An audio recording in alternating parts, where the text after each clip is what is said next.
오늘 마태복음 21장 28절로 32절 말씀을 통해서 순종 없는, 회개 없는 순종은 없습니다 라는 제목으로 하나님 말씀 증거하겠습니다. 살아서 누린 천국, 죽어서 영원히 사는 천, 마태복음 강의 115번째 시간입니다. 오늘 말씀은 흔히들 두 아들의 비유라고 불려지는 내용입니다.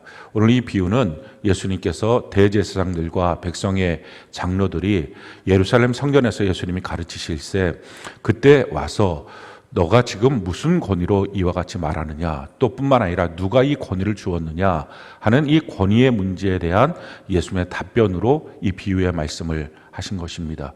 권위에 대한 바른 반응은 순종입니다. 그래서 오늘 이 비유를 통해서 예수님은 순종이 무엇인지를 설명하고 그 순종은 어떻게 해서 이루어지는지 이 내용을 지금 설명하기 위해서 오늘 이 비유의 말씀을 주신 것입니다.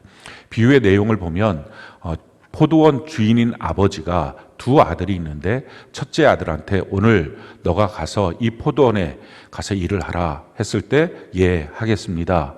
그러고 나서는 가지 않았다 하는 것입니다. 둘째 아들에게도 동일하게 오늘 포도원에 가서 너가 좀 일하라 라고 했을 때 저는 싫습니다, 안 가겠습니다 이렇게 말했는데 가다가 뉘우치고 돌아가서 그 포도원에 가서 일을 하게 되었다 하는 것입니다. 그러면서 예수님이 그 대제사장들과 백성들의 장로들에게 질문을 하십니다. 이 중에 누가 아버지의 뜻대로 행한 사람이냐라고 질문을 합니다. 여기서 예수님의 이 질문의 내용을 보면 우리가 좀 관심을 가져야 되는 것은 지금 예수님께서 누가 옳은 사람이냐 이렇게 질문하지 않습니다. 누가 아버지의 뜻대로 행하였느냐 이 질문을 하신 것입니다. 왜냐하면 옳은 사람이 없습니다. 큰아들은 말하고 안 간 거고 둘째 아들은 말부터 난 싫습니다 그렇게 아버지의 마음을 아프게 하는 것입니다. 우리가 이 내용을 통해서 이 포도원 주인 되는 아버지가 하늘 아버지, 우리의 하나님이시죠. 그리고 첫째 아들, 둘째 아들 이 모두가 다 사실은 모든 인류들입니다. 이 모든 인류들의 모습 속에서 옳은 사람은 없다라는 것입니다. 하나님은 그래서 옳은 사람을 찾지 않습니다. 성경은 우리에게 이와 같이 말씀합니다. 로마서 3장 10절 같이 한번 한 목소리 한번 읽어볼까요? 시작. 기록된 바 의인은 없나니 하나도 없으며. 의인은 없다는 것, 옳은 사람은 없다는 것입니다. 그래서 우리의 관심이 누가 옳은 사람이야? 누가 옳은 거야? 이 관심 자체가 사실은 잘못된 관심이고 잘못된 판단이라는 것입니다. 옳은 사람 없습니다. 옳은 것도 없습니다. 중요한 것은 무엇입니까? 누가 아버지의 뜻대로 했느냐. 다른 말로 말하면 누가 순종한 사람이냐. 이걸 지금 주님이 보신다는 것입니다. 하나님이 찾는 사람은 옳은 사람을 찾는 게 아니라 순종하는 사람을 찾고 있습니다. 이 순종하는 사람에 대해서 지금 예수님이 누가 순종한 사람이야? 누가 아버지의 뜻대로 한 거야? 라고 물어봤을 때 이 대제사장들과 백성들의 장로들이 예, 둘째 아들입니다. 처음엔 그렇게 말했지만 끝내는 그가 돌아가서 아버지의 뜻대로 포도원에 가서 일했습니다. 이렇게 답변을 합니다. 너희 말이 맞다 하시면서 하는 말이 겉모습이 중요한 게 아니라 그가 과연 그 마음이 동의돼서 순종을 하고 있느냐 이게 중요한 거다. 그 마음에 뉘우침을 갖고 돌이켰느냐 이게 중요한 거다 라고 지금 주님이 말씀하시는 것입니다. 그러면서 대제사장들과 이 백성들의 장로들은 겉모습은 멋진 종교성을 갖고 있고 예 이러면서 순종 잘하는 그런 모습처럼 보이지만 사실은 마음속에서부터는 순종하지 않고 근데 세리나 창녀들처럼 겉모습을 봤을 때 형편없는 그들은 도리어 돌이키고 순종하게 되었다라는 것입니다. 요한이 와서 의의 말씀을 선포했을 때 그 모습을 보고서도 너희는 뉘우치지 않았고 이 세리와 창녀들은 뉘우쳤다. 그러기에 이 세리와 창녀들이 천국 들어가는 거다. 너희들은 아니야 라고 말씀하신 내용이 오늘 본문의 말씀입니다. 이들이 먼저 천국 간다 라고 하는 말은 그들이 그럼 이어서 따라서 천국 간다는 말이 아니라 너희에게는 순서가 없어. 이와 같은 의미로 지금 주님이 말씀하신 것입니다.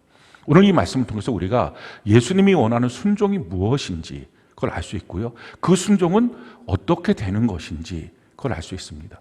예수님이 원하는 순종은요, 입술의 순종이 아니라 마음의 순종이에요. 입술로 그거 소용없다는 것입니다. 정말 그 마음이 진심이 되어서 그 주의 말씀대로 행하는 것, 이것이 중요합니다. 성경은 우리에게 이와 같이 말씀합니다. 마태복음 7장 21절 같이 한번 한 목소리 읽어볼까요? 시작. 나더러 주여 주여 하는 자마다 다 천국에 들어갈 것이 아니요 다만 하늘에 계신 내 아버지의 뜻대로 행하는 자라야 들어가리라. 입술로 주여 주여 이렇게 청산유수처럼 말하고 기도하고 성경적 지식이 다 있고 그걸로 천국 들어가는 게 아니라, 내가 얼마나 지식을 많이 알고 있느냐가 아니라 아버지의 뜻대로 자기의 몸을 쳐서 복종시켜서 순종하는 삶, 그게 천국 들어가는 거다. 주님이 원하는 순종은 입술의 순종, 겉모습의 순종이 아니라, 그래서 어떤 종교성을 갖고 있는 모습이 아니라, 그래서 예배당에 매주 온다라고 하는 그것이 천국 가는 게 아니라 그 마음 자체가 변화되어서 순종을 하고 있느냐, 이걸 주님이 지금 찾고 계신다라는 것입니다. 그런 점에서 우리 마음이 어떠냐 하는 것이 중요해요. 예배실에 나와 있다, 나 주일날 교회 가죠, 이게 그리스도인이 아니라 중요한 것은 정말 우리의 마음의 상태가 어떤 상태냐. 하나님 지금 이걸 보고 계십니다. 그래서 우리가 오늘 이 마음을 한번 점검해 봐야 합니다. 예수 믿기 전의 마음의 상태는 어떤 마음입니까?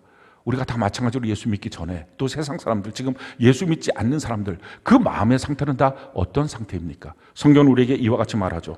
에베소 2장 2절로 3절 같이 한번 한 목소리 읽어볼까요? 시작. 그때 너희는 그 가운데서 행하여 이 세상 풍조를 따르고 공중의 권세 잡은 자를 따랐으니 곧 지금 불순종의 아들들 가운데서 역사하는 영이라. 전에는 우리도 다 그 가운데서 우리 육체의 욕심을 따라 지내며 육체와 마음에 원하는 것을 하여 다른 이들과 같이 본질상 진노의 자녀이었더니 이 세상에 불순종의 악한 영, 더러운 마귀로 말미암아 오염받은 마음의 상태였다라는 것입니다. 우리 마음이 다 부패한 마음이었어요. 그러니까 마귀로부터 오염받아서 죄가 우리 마음을 가득 차고 있었던 상태가 예수 믿기 전 우리의 마음의 모습입니다. 성경은 우리에게 이렇게 말하고 있죠. 예레미야 17장 9절 같이 한번 한 목소리 읽어볼까요? 시작. 만물보다 거짓되고 심히 부패한 것은 마음이라. 이 세상의 모든 것들 중에 가장 더러운 것, 그게 우리 마음이라는 것입니다. 왜? 마귀로 말미암아 오염당한 마음이에요. 부패한 마음이에요. 그래서 이 부패한 마음에서부터 나오는 모습을 성경은 이렇게 말합니다. 마태복음 15장 19절 같이 한번 한 목소리 읽어볼까요? 시작. 마음에서 나오는 것은 악한 생각과 살인과 간음과 음란과 도둑질과 거짓 증언과 비방이니. 온통 이런 것들만 우리 마음속에서 다 나온다는 것입니다. 왜? 마귀로부터 오염당해서 부패한 죄된 마음, 타락한 마음이기 때문에 그렇습니다. 이런 마음들 속에서 성경은 우리에게 뭐라고 말하고 있습니까? 빌립보서 3장 19절 같이 한번 한 목소리 읽어볼까요? 시작. 그들의 마침은 멸망이요 그들의 신은 배요 그 영광은 그들의 부끄러움에 있고 땅의 일을 생각하는 자라. 그런 부패한 마음에서 우리가 하는 일들이 뭐예요? 지금 말하는 것이 이것입니다. 그들의 신은 배요. 우리가 믿고 따른 거, 내 배만 채워주면 돈밖에 없는 거예요. 거기다 한 걸음 더 나가서 우리가 자랑하는 영광은 부끄러움이에요. 그때 자랑할 때는 몰랐어요. 근데 나중에 보니까 참 부끄러운 것들, 형편없는 것들만 내가 자랑하고 있었구나 하는 것을 알게 되고, 맨날 땅의 일만 생각하는 것, 고개를 들어서 천국을 바라보지 못하는 모습이 부패된 우리의 마음의 상태였다라는 것입니다. 예수 믿기 전에 우리가 자랑하는 것들이 무엇입니까? 이런 것들 자랑했어요. 내가 술을 얼마나 많이 먹는 줄 알아? 내가 소주를 몇 병이나 먹는 줄 알아? 그래도 난 멀쩡해. 이게 무슨 자랑할 겁니까? 형편없는 것들. 내가 얼마나 이성교제 많이 했는지 알아? 내가 얼마나 사나운 줄 알아? 나를 건드리면 아주 내가 박살을 냈어. 내가 얼마나 돈을 갖다가 헤프게 쓰고 내가 이런저런 가방, 옷들 뭐 이런 것들을 하고 다녔어. 생각해보면 참 부끄럽기 짝이 없는 자랑들.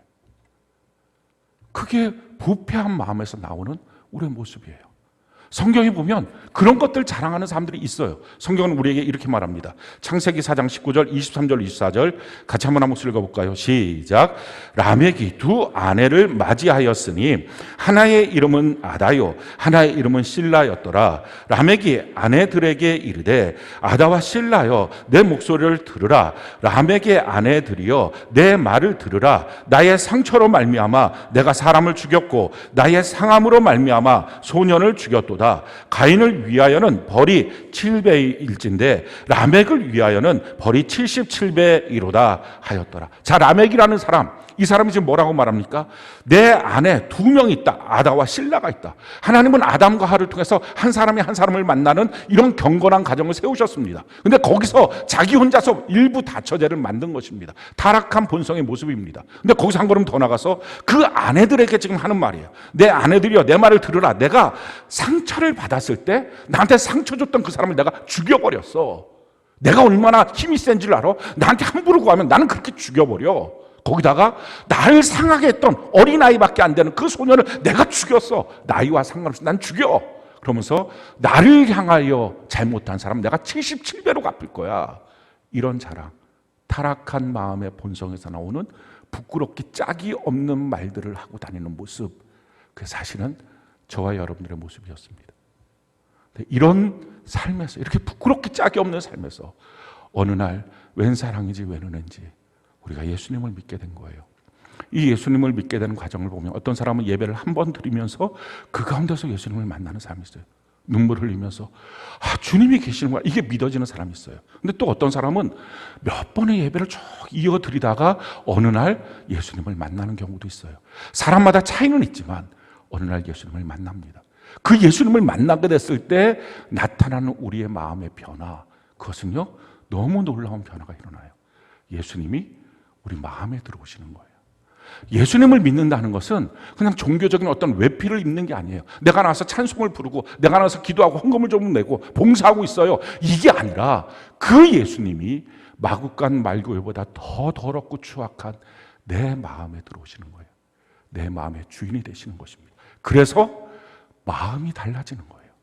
이게 예수 믿는 거예요.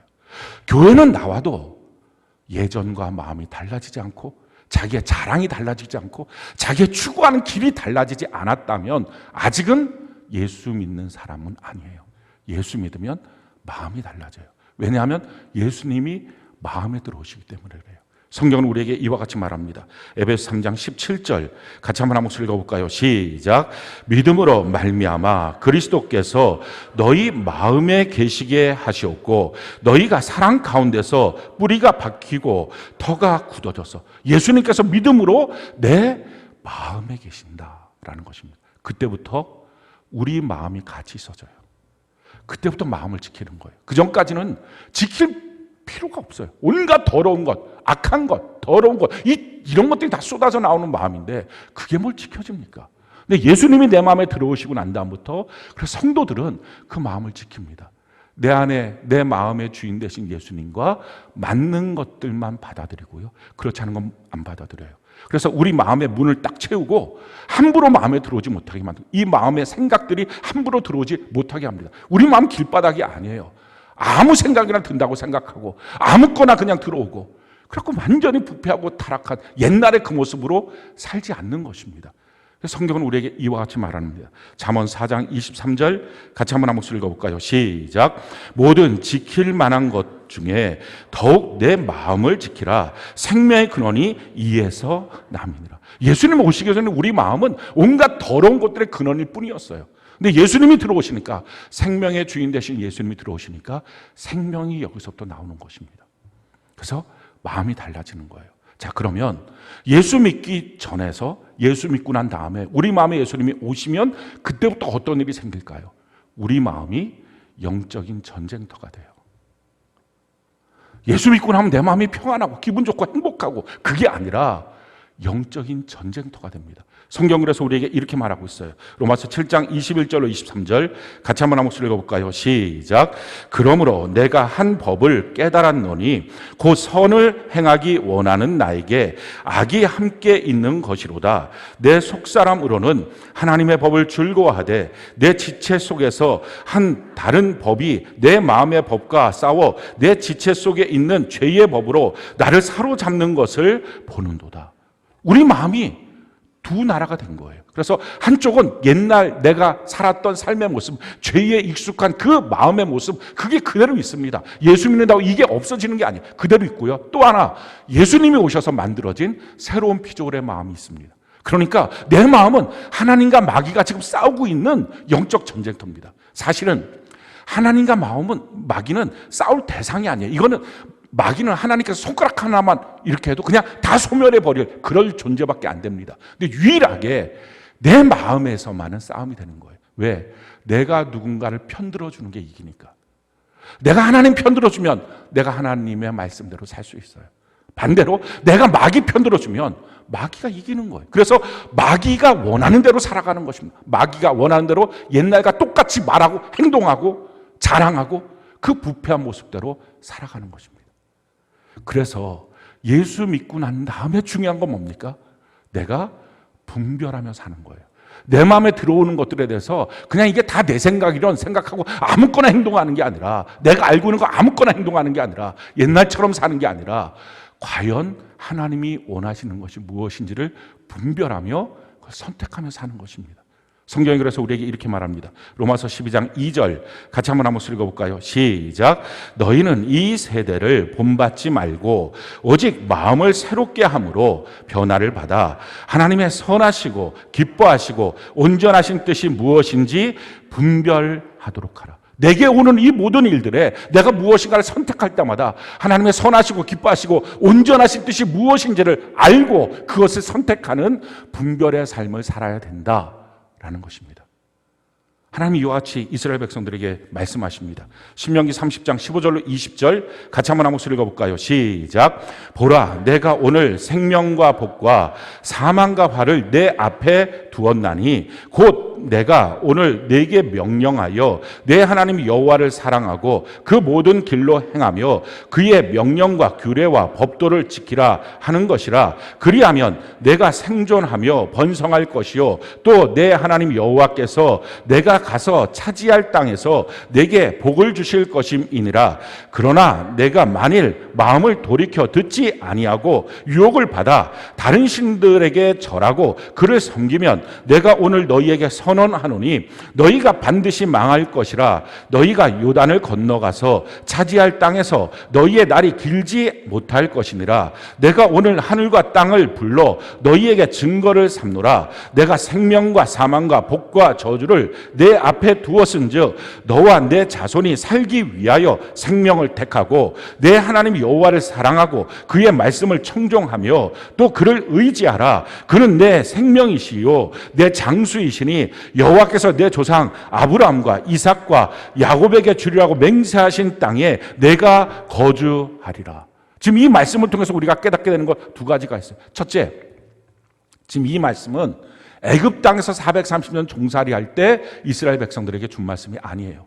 거기서 해방받고 나와서 가나안 땅을 눈앞에 두고서 주신 말씀입니다. 쉽게 말하면 애굽 땅에서 430년 종살이 할 때는 선택의 자유가 없다는 것입니다. 생명과 사망, 복과 저주 이 양갈래길에서 너가 선택해, 이거는 자유인이 되고 나서 가능한 거예요. 선택할 수가 없었어요. 왜? 애굽의 종이에요. 바로의 종이에요. 죄의 종이에요. 우리가 다 마찬가지예요. 마귀의 종, 죄의 종, 정욕의 종, 욕심의 종. 거기서 우리 선택할 수 없어요. 사람들이 이렇게 말합니다. 좀 자유롭게 합시다. 그 자유가 뭐예요? 내가 죄 짓고 싶은 대로, 내가 방탕하고 싶은 대로, 내가 마음대로 살고 싶은 대로, 세상 사람처럼. 그 자유는 죄 짓는 자유뿐이에요. 그건 자유가 아니에요. 그러니까 그들이 그 애굽에서부터 해방받고 나왔을 때 그때부터 선택할 수 있는 것입니다. 우리가 언제부터 자유의지가 발동하느냐?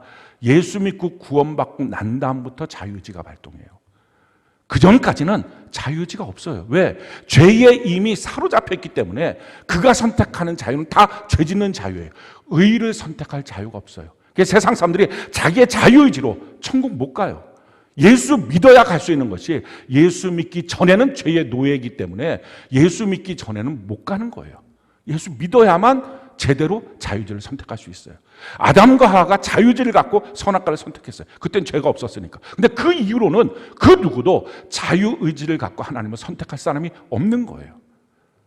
그들이 해방받아야 된다라는 거죠. 자, 두 번째, 이 본문을 통해서, 이 말씀을 통해서 우리가 깨닫게 되는 것은 하나님의 뜻은 크게 두 종류의 뜻이 있다라는 거예요.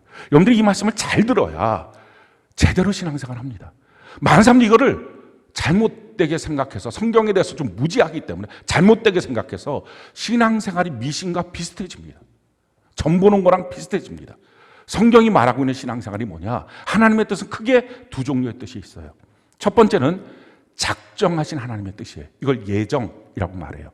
그거는 어떤 사람이 어떤 노력을 해도 변경되지 않아요. 그냥 작정하신 거예요. 그 작정하신 뜻이 뭐냐? 사람에게는 죽고 나면 천국과 지옥이 있어. 심판이 있어. 나라의 흥망성쇠가 있어. 어느 나라든 어느 때는 망하고 어느 때는 세워지고. 이거 하나님 다 작정하신 거예요. 이 우주 만물의 마지막 심판의 날이 있어. 이거 다 작정하신 거예요. 예수를 믿어야만 구원받아. 왜? 예수를 믿어야 자유지가 발동하기 때문에 그래야 구원받아. 라고 하는 거. 이거 다 하나님이 작정하신 것입니다. 예수 그리스도 안에 우리를 선택했다. 이것이 하나님이 작정하신 것입니다. 이 작정하신 하나님의 말씀에 대해서 우리가 알고 믿고 신뢰하고 사는 것입니다. 자, 그런데 또 다른 하나님의 뜻이 있어요. 그것은 하나님이 바라는 뜻이에요. 원하시는 뜻이에요. 우리를 향해서 하나님이 원하시는 것. 대표적인 게 뭐죠? 십계명이에요. 하나님 사랑하라. 우상 숭배하지 마라. 여호와 이름 망령되이 읽지 마라. 안식일을 기억하여 거룩하게 지키라. 내 부모를 공경하라. 또 살인하지 말라. 간음하지 말라. 도적질하지 말라. 거짓말하지 말라. 탐심 부리지 말라. 이거는 그냥 하나님이 우리를 알아서 결정해서 끌고 가는 게 아니라 하나님이 우리에게 바라시는 뜻을 말씀하시고 그 말씀을 우리가 알고 그 말씀에 대한 반응이 순종입니다. 그걸 순종하고 사는 거예요. 그러니까 예를 들어서 어떤 사람이 이렇게 말합니다. 하나님 날 사랑하신다면 날 구원하시겠지. 그런 일은 없어요. 끊임없이 하나님은 너는 예수를 믿어야 돼. 제대로 믿고 제대로 살아야 돼. 말씀하셨기 때문에 그 말씀을 듣고 제가 순종하고 주님을 믿지 않는 한 알아서 하나님이 나를 구원하지 않아요. 하나님이 원하시면 나를 좋은 길로 인도해 주시겠지. 흔히들 이런 기도 많이 해요. 하나님의 뜻대로 인도해 주세요. 그때 하나님이 이렇게 답변하십니다. 이미 성경에 다 줬잖아. 너가 이 성경을 보고 하나님의 선하시고 온전하시고 기뻐하신 뜻이 무엇인지 알고 선택하며 그 길로 가야 돼. 너는 선택하지 않고 뭐뭐 되게 해주세요. 뭐뭐 하게 해주세요. 이미 다 가르쳐줬으니 너가 이거 선택하고 살아야 돼 라고 말씀하십니다. 내가 어느 직장을 갈까? 내가 누구랑 결혼할까? 하나님 별로 거기에 관심 없습니다. 중요한 것은 그걸 통해서 내가 어떤 사람으로 하나님 앞에 신앙생활 잘할 것인지 하나님의 말씀대로 살 것인지 그게 중요한 것입니다. 근데 맨날 하는 게 뭐예요? 내가 누구랑 결혼할까요? 맨날 하는 게 뭐예요? 내가 어느 직장에 들어갈까요? 그렇게 하다 보니까 결국 심지어는 용한 권사님이 있다. 이게 앞뒤가 맞는 단어입니까? 권사님은 권사님이고 용한 건 무당이지. 어떻게 용한 권사님이 있다. 거기 가서 기도받아라. 말도 안 되는 미신단지 같은 기독교를 만들어 놓은 것입니다. 하나님의 뜻이 무엇인지 모르니까. 날 향하여 작정하신 뜻. 그래서 사람들이 이렇게 말하죠. 날 향하여 작정하셨으니 내가 뭘 노력해도 어차피 그 직장이야. 내가 뭘 노력해도 어차피 그 사람이야. 내가 뭘 노력해도 어차피 그 일이야. 그렇지 않습니다. 하나님의 작정하신 예정과 다르게 하나님이 우리에게 바라시고 원하시는 뜻은 성경에 있으니 그 뜻을 따라서 우리에게 주어진 대로 생명을 선택하라는 것입니다.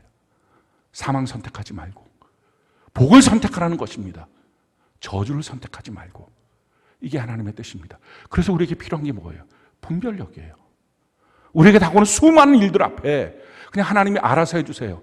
하나님이 알아서 나를 인도해 주세요. 그런 거 없고 다 가르쳐줬으니 너가 분별해. 무엇을? 하나님의 선하시고 기뻐하시고 온전하신 뜻이 무엇인지 분별하고 그래서 살아야 된다 하는 것입니다. 자, 이 분별에 필요한 것이 무엇일까요? 당연히 하나님의 뜻을 알아야 되겠죠. 그게 성경이에요. 그래서 성경을 모르고서는 기독교인은 기독교인이 될 수 없습니다. 성경은 우리에게 이와 같이 말씀합니다. 디모데후서 3장 15절로 17절 같이 한번 한 목소리 읽어볼까요? 시작. 또 어려서부터 성경을 알았나니 성경은 능히 너로 하여금 그리스도 예수 안에 있는 믿음으로 말미암아 구원에 이르는 지혜가 있게 하느니라. 모든 성경은 하나님의 감동으로 된 것으로 교훈과 책망과 바르게 함과 의로 교육하기에 유익하니 이는 하나님의 사람으로 온전하게 하며 모든 선한 일을 행할 능력을 갖추게 하려 함이라. 하나님의 성경을 보면 지금 이 삶 속에서 하나님이 원하시는 이 죄로부터 건진받는 구원받는 길이 무엇인지를 알 수 있고 하나님의 교훈과 책망과 바르게 함과 의로 교육하기에 충분한 성경으로 우리가 온전한 사람으로 날마다 나아갈 수 있고 이 모든 선한 일을 행할 능력도 성경이 우리에게 주신다라는 것입니다. 성경 모르고 그리스도인은 될 수 없어요. 성경 모르면서 어떻게 하나님의 뜻이 무엇인지 그러니까 맨날 하는 것이 성경 안 읽고 나를 하나님의 뜻대로 인도해 주세요. 하나님의 뜻이라면 그러니까 많은 사람들이 이럽니다. 하나님의 뜻이라면 나 구원시켜 주겠지. 하나님의 뜻이라면 나한테 복을 주겠지. 하나님의 뜻이라면 나를 사랑해 주겠지. 하나님의 뜻이라면 더 좋은 일을 주겠지. 하나님의 뜻은 이미 성경을 통해서 가르쳐 주셨기 때문에 너가 그것을 읽고 그 말씀을 선택하며 살라 하는 것입니다. 그래서 우리에게 자유의지를 주신 거예요. 성경을 모르면 예전의 삶대로 자기 안에 있는 죄악의 습성대로 선택하고 결국은 그 길이 지옥 가는 길이 될 수밖에 없습니다. 생명과 사망, 복과 저주의 양가될 길에서 자기가 선택할 수 있는 게 뭐예요? 애굽 사람들이 선택할 수 있는 거, 애굽에 살았던 430년 살았던 삶의 본질로 선택할 수 있는 거, 사망과 저주예요. 그러니까 그거 선택하고 자기의 본성대로, 내가 원래 했던 대로, 또 세상 사람들의 풍조대로 선택하는 본질상 진노의 선택만 하고 사니까 이것이 기독교인이라고 해도, 교회는 나와도 여전히 마음이 부패한 세상 사람처럼 사는 것입니다. 사랑하는 성도 여러분, 성경을 모르는 그리스도인은 절대로 그리스도인이 아니에요. 성경을 읽고 하나님의 말씀을 들어야 그리스도인이 될 수 있습니다. 한 번 읽었다고 성경을 딸딸딸 외울 수 있나요? 아니, 외운다고 성경 말씀대로 살 수 있나요? 날마다 하나님의 말씀 앞에 내가 서는 연습과 훈련이 필요합니다. 자, 그런데요, 이것만 갖고 안 돼요. 반드시 또 한 가지 필요해요. 여러분들 성경을 읽어보면, 이 말씀이 지금 이렇게 적용돼야 되나? 이 말씀이 이거 좀 어려운데 이해가 좀 안 되는데, 이 말씀을 어떻게 적용해야지? 그래서 혼란스러울 때가 있습니다. 그래서 하나님이 주신 것이 교회예요. 교회 공동체 안에서 하나님의 말씀을 갖고 우리가 어떻게 적용하며 살아야 되는지를 알 수 있다는 것입니다. 세상 앞에 요동치지 않는 인생이 될 수 있다라는 것입니다. 성경이 우리에게 이렇게 말하죠. 에베소 4장 14절로 16절, 14절 16절 같이 한번 읽어볼까요? 시작. 이는 우리가 이제부터 어린 아이가 되지 아니하여 사람의 속임수와 간사한 유혹에 빠져 온갖 교훈의 풍조에 밀려 요동하지 않게 하려 함이라. 그에게서 온 몸이 각 마디를 통하여 도움을 받음으로 연결되고 결합되어 각 지체의 분량대로 역사하여 그 몸을 자라게 하며 사랑 안에서 스스로 세우느니라. 그러기에 교회 공동체 안에서 우리가 온전하게 서로 연결되고 자라나기 시작할 때 세상 속에서 유동치지 않는 사람으로 변화받을 수 있습니다. 그러니 교회 공동체 안에 셀 모임을 나눌 때 엉뚱한 세상 얘기, 이런저런 성도들끼리 만나서 엉뚱한 세상의 말들, 결국 이런 것들이 우리를 옛사람의 선택대로 살게 하고 사망과 저주로 끌고 가는 것입니다. 교회 공동체 안에서 생명을 선택하고 복을 선택할 수 있는 하나님의 말씀, 그 고급스러운 하나님의 말씀 앞에 우리가 노출되고 고백해야 합니다. 그래야 변화받습니다. 자, 그런데요, 이 두 가지만 갖고서는 안 돼요. 왜냐하면 하나님의 말씀을 알아요. 그리고 주변에서 말해서 그렇게 하는 거구나까지 알았어요. 그러나 우리의 죄악된 본성이 내가 아는 지식을 이길 때가 종종 있어요. 사람이 볼 때는 거기에 있다가 사람이 안 볼 때는, 자기 혼자 있을 때는 그 죄를 그대로 갖고 또 본능이 이깁니다. 잠깐은 바뀐 것처럼 보여도 시간이 지나면 자기가 원하는 대로 본능대로 또 삽니다. 그래서 이걸 근원적으로 바꾸는 것, 마음속에서부터 완전히 뉘우칠 수 있는 것, 그것은 성령 하나님을 통해서 가능해요. 성령 하나님이 무엇을 하십니까? 우리 마음을 책망하세요. 요한복음 16장에 보면 성령께서 우리의 죄에 대해서 책망하신다라고 말합니다. 여러분들 책망이라는 단어를 들을 때마다 이런 생각을 할 거예요. 우리를 막 지적하고 위축시키고 혼내고, 그게 아니에요. 성경이 말하고 있는 책망은 이런 것입니다. 성경이 우리에게 이렇게 말해요. 에베소 5장 13절로 14절 같이 한번 읽어볼까요? 시작. 그러나 책망을 받는 모든 것은 빛으로 말미암아 드러나나니 드러나는 것마다 빛이니라. 그러므로 이르시기를 잠자는 자여 깨어서 죽은 자들 가운데서 일어나라. 그리스도께서 너에게 비추이시리라 하셨느니라. 성경이 말하는 책망, 그건 뭐냐면은 빛이 쫙 들어가는 거예요. 어두울 땐 몰랐어요. 깨닫지 못했어요. 그냥 내가 자고 있었는데 내 옆에 사람들 같이 자는 줄 알았어요. 근데 빛이 쫙 비춰지니까 14절에 무엇이 보입니까? 내가 지금 혼자 자고 있었는데 옆 사람들은 다 피 흘리고 있으면서 죽은 사람들이에요. 시체들 사이에서 나 혼자 자고 있었던 거예요. 자, 그것을 여러분들 한번 상상해 보십시오. 그 시체 더미들 속에서 나는 모르고 그냥 그 밤에 다 이 사람들이 살아있는 사람인 줄 알고 잠자는 사람인 줄 알고 자고 있다가 빛이 비춰지니까 그게 확 느껴진 거예요. 그럼 어떻게 될까? 소름 끼치겠죠. 누가 거기에 그냥 있겠어요? 뛰쳐나가겠죠. 그리고 그때 입었던 옷 또다시 입겠습니까? 아니에요. 그거 다 벗어버리겠죠. 완전히 새롭게 되겠죠. 진저리가 나겠죠. 그게 성령이 우리에게 주시는 책망이에요. 나의 모습, 나의 현주소, 나의 죄의 모습, 이게 적나라하게 확 보여지는 것입니다. 그게 보여질 때 사람이 어떻게 해요? 다시는 이렇게 살지 말아야지. 내가 어디를 가서 자려고 할 때마다 그때 이것이 좋은 트라우마가 돼서 주변 살피지 않겠어요? 아무나 눕는 게 아니라 살아나 죽었나 보고 눕지 않겠어요? 다시는 그 행동 안 하지. 성령의 책망이 없으면 반복되는 죄를 짓는 이유는 본성이 이겨서 그래요. 근데 성령의 책망, 그 빛의 조명이 있으면 그것이 자기 안에 딱 들어오는 순간에 그 다음부터 조심스러워. 이거 안 해야지. 절대 안 해야지. 해서 완전히 돌이켜요. 마음과 생각과 행동까지 돌이켜요. 그거를 뉘우침이라고 말해요. 그게 회개예요. 그러니까 회개하면 회개에 합당한 열매를 맺게 되는 것이 회개하고 또 죄짓고 회개하고 또 죄짓고 그렇지를 않는 거예요. 아주 그게 진저리가 나는 거예요. 성령의 책망 가운데 임하게 되는 회개. 메타멜로마이, 원어로 말하면 그게 회개예요. 그걸 통해서 그 사람이 완전히 바뀌어지고 이제는 자기의 죄의 본성대로 사는 게 아니라 하나님의 뜻을 따라 순종하며 삽니다. 오늘 이 둘째 아들이 어떻게 해서 자기가 돌이켜서 갑니까? 성경은 이렇게 말하는 거예요. 30절 같이 한번 읽어볼까요? 30절 같이 한 목소리 시작. 둘째 아들에게 가서 또 그와 같이 말하니 대답하여 이르되 실소이다 하였다가 그 후에 뉘우치고 갔으니. 어떻게 포도원에 간 거예요? 뉘우치고 간 거예요. 이 뉘우침이 뭐라고요? 메타멜로마이, 회개. 성령의 조명하신 가운데 내가 지금 무슨 짓 하는 거야? 내 모습이 이게 지금 뭐야? 그게 발각된 거예요. 그래야 진짜 순종이 돼요.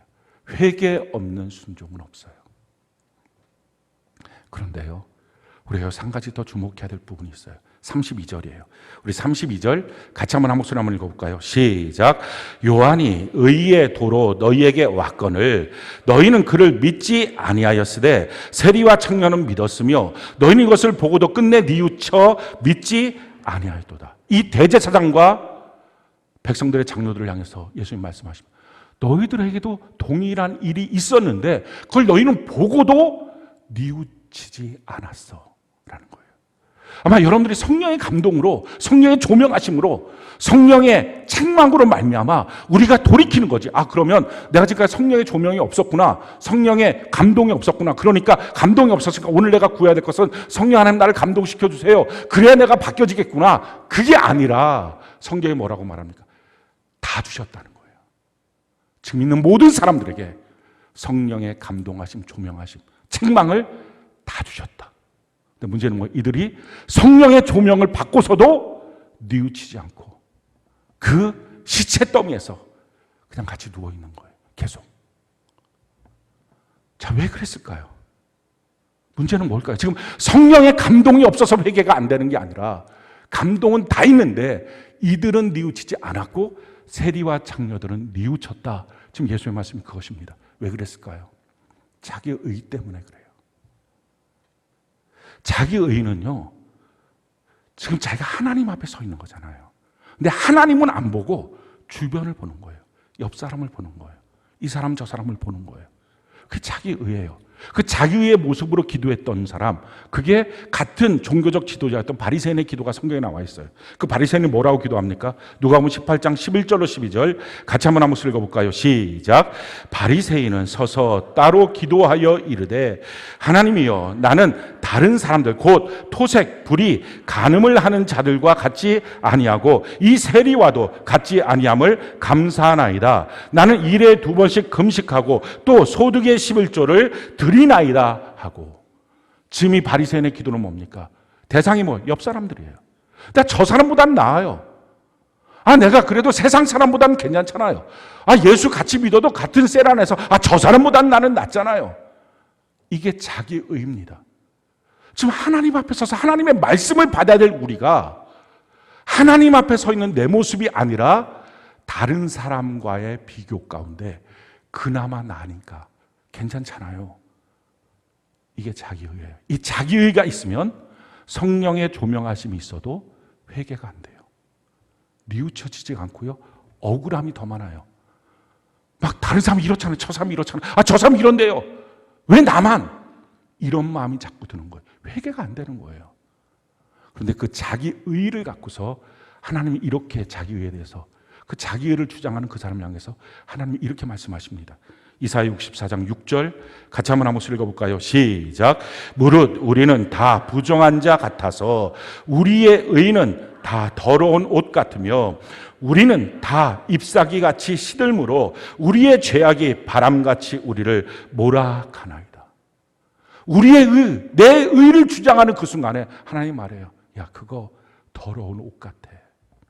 이 더러운 옷이라는 이 말이 히브리어 원어는 이것입니다.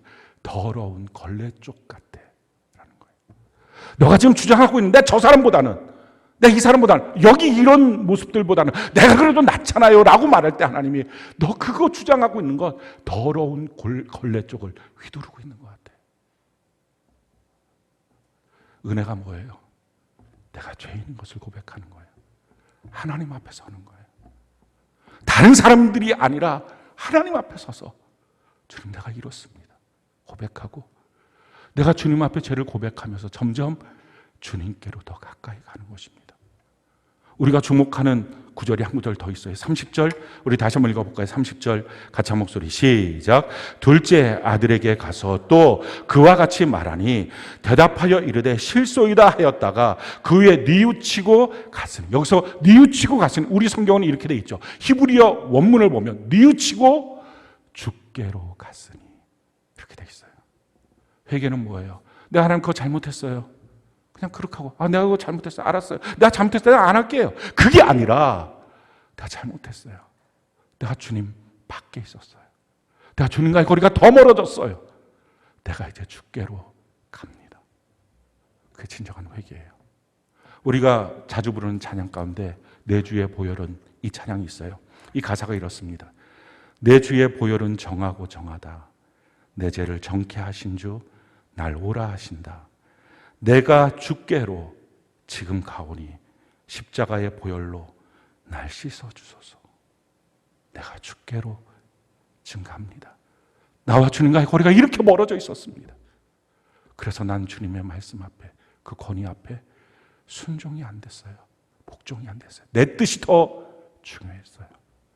내가 이제 회개하고 돌이켜갑니다. 이전은 이렇습니다. 약하고 추해도 주께로 나가면 힘 주시고 내 추함을 곧 씻어주시네. 나 같은 죄인 주님이 용서하십니다. 그 주님의 용서하심은요, 십자가의 용서예요. 그 십자가의 용서는 이런 용서입니다. 사람들은 용서했어 라고 말하면서 기억을 다 해요. 너 전에 그랬잖아. 또 어떤 일이 생기면 너 전에도 그랬잖아. 전에도 그랬잖아. 근데 하나님은요, 우리가 단 한 번도 죄를 지은 적이 없는 사람인 것처럼 우리의 죄를 용서하세요. 깨끗하게. 약하고 추해도 주께로 나가면 힘주시고 내 추함을 곧 씻어주시네. 3절이 이렇습니다. 회개는 단지 과거와의 단절로 끝나는 게 아니라요, 새로운 비전을 주세요. 날 오라 하심은 온전한 믿음과 또 사랑과 평안함 다 주려 함이라. 주님 우리에게 이렇게 채워주시려고 회개하고 주님께로 오라 라고 말씀하십니다. 큰 죄인 복받아 살 길을 얻었네. 한없이 넓고 큰 은혜 베풀어 주소서. 그 피가 마음속에 큰 증거됩니다. 주님의 십자가의 그 보혈. 내 기도 소리 들으사 다 허락하소서. 회개는 은혜입니다. 회개함으로 우리의 마음이 바뀌어지는 것, 그건 너무 감사한 거예요. 누가 회개할 수 있어요? 하나님 바라보는 사람이에요. 주변 사람 바라보는 사람, 내가 받았던 내 상처만 바라보는 사람은 회개 못해요. 그게 자기 의예요. 내가 당한 상처, 내가 당한 손해, 이것만 바라보는데 어떻게 주님 앞에 내가 잘못했습니다, 이 고백이 됩니까? 저 사람이 회개하면 내가 회개할게요, 이런 말이나 나오겠죠. 근데 하나님 앞에 서면 내가 갖고 있는 이 더러운 걸레쪽 같은 거 너무 추하니까 던져버리고, 주님 내가 약하고 추해서 주님 앞에 나갑니다. 주님 힘주시고 나를 정결케 하옵소서, 나를 새롭게 하옵소서. 이 고백을 할 수 있어요. 그리고 다시는 죄악의 일로 가지 않고 주님 안에 거합니다. 이 한 주간 우리 모두 주님의 이 은혜 가운데 거하고 주님의 공급하신 가운데 거하는 복이 넘치기를 예수님 이름으로 축원합니다.